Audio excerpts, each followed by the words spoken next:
Lorsque vous rencontrez des difficultés en trading, lorsque vous traversez une longue période de perte, le plus grand conseil dont vous avez besoin, c'est qu'on vous demande de vous éloigner du marché.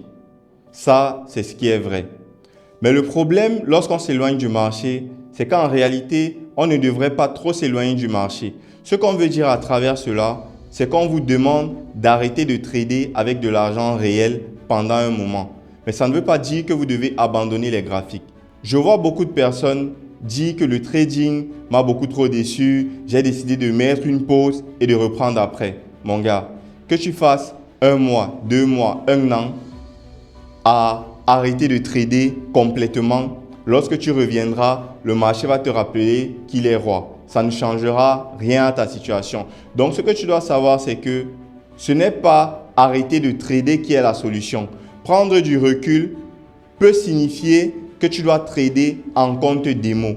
Prendre du recul peut signifier que tu dois faire des analyses, faire des prévisions et juste observer le marché évoluer. Ça ne veut pas forcément dire que tu dois complètement quitter le marché. Complètement quitter le marché, c'est la pire erreur que tu ne dois pas commettre. Parce que complètement quitter le marché revient à dire quoi? Revient à dire que pour un bon bout de temps, tu oublies ce qu'on appelle le trading. Pour un bon bout de temps, tu t'éloignes de tes analyses de trading. Pour un bon bout de temps, tu t'éloignes des marchés que tu contrôles actuellement, dont tu suis l'évolution et c'est très dangereux pour toi. Donc, si tu traverses une période assez difficile en trading, réellement, je t'invite à prendre du recul, mais à prendre du recul de la façon dont je t'ai expliqué dans cette vidéo.